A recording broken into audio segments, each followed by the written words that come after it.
Hello, ladies and gentlemen, welcome to another video by 1940s Naval Aviation. Roblox, I guess you could say as well. So, I'm going to be talking about some issues that you might have starting a Naval Aviation group. So, let's go into the issues. So, our first issue that we come across is too many pilots. So, that isn't a common problem that happens with a bunch of Naval Aviation groups, is that no one wants to become a crew member.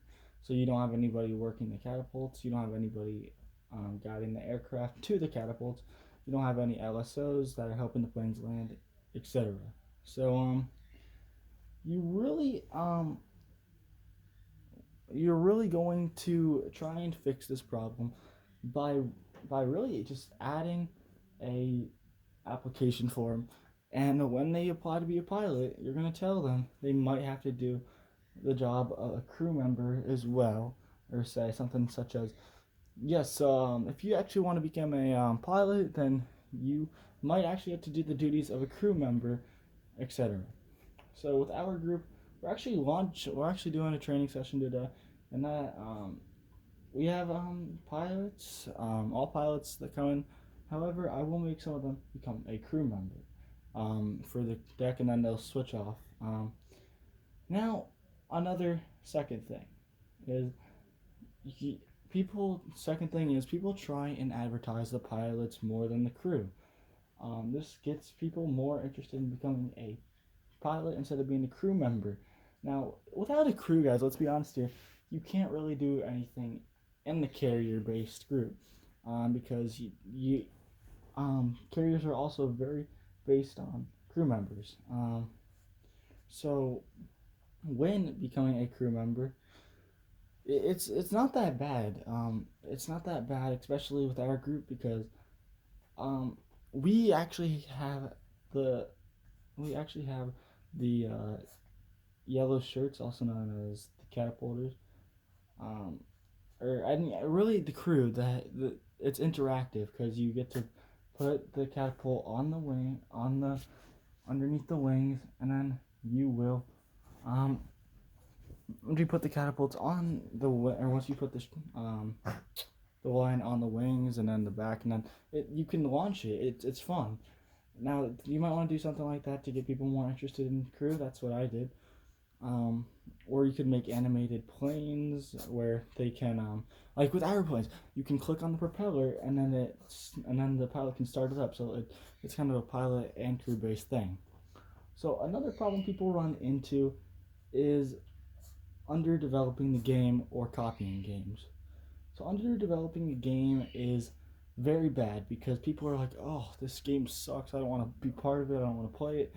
So that's that. And then stealing games, you'd be shocked of how many people would notice a copied carrier. Like I've noticed a really popular game that has a carrier in it, and I exposed them and got it taken down from Roblox. So copied games, definitely not a good thing. You can also get banned for that. However, he was not banned. So really, I hate seeing people take people's work is also another thing. So that's one thing to remember. Then another thing. So we're gonna move on to problem 4 now. So problem 4 is really just kind of not engaging the crew and paying attention to the pilots more. So I mean meaning like you pay too much attention on the pilots. I mean, pilots do need a lot of attention to, to get them trained well. However, crew does too, because if you don't have crew doing anything, they're just going to get bored and probably end up leaving the group, and you won't have a crew member anymore.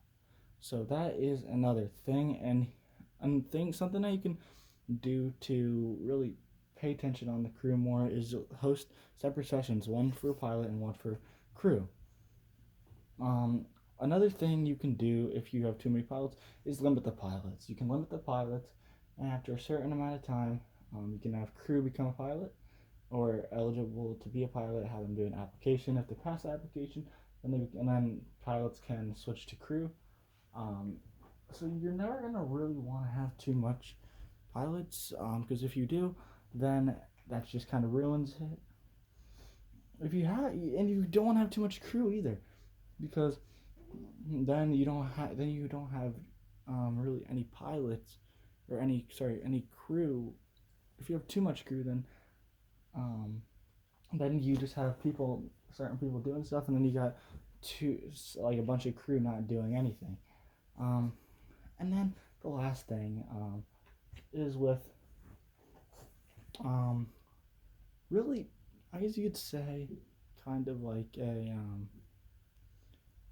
crew, like so crew and pilot need to bond. You can assign a certain crew chief, and I know that's like a demonstration thing. I was in the demonstration community for about 4 years, and I kind of got inactive. I might rejoin, but I'm not sure. I'm kind of into this 1940s naval aviation stuff. However, you want to have them interact. You can assign crew chiefs, um, or something like that. Have them just take care of a certain plane. You know, and assign different roles. Like it doesn't have to be. You don't want to have too many yellow shirts, too many purple shirts. Sorry, I have my dog biting my hand right now and it makes weird sounds. So we, so that's that. That's that.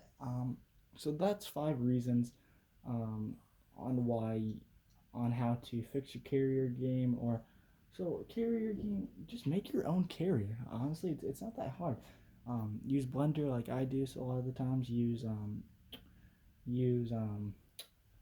just Studio as well. Like it's not that hard to build a carrier. You might want to have some of your friends help you out. So um, other than that, you guys are pretty set if you have all those things done. And I mentioned crew and pilots a lot. Make sure to follow my tips, and you'll most likely have a successful carrier game. I I ran the most popular modern naval aviation group, which got up to about um, 15,000 members, and then I gave it up to one of my friends. Um, so you guys want to have an open mind and all of that, and yeah, I hope you guys enjoyed the video, and I hope you guys didn't just get bored by listen to me talk. And I know a lot of people probably won't see this, but this does help. This does help, trust me. All right, ladies and gentlemen. Well, I'm going to go. Um, so this is 1940s naval aviation. Um, so bye.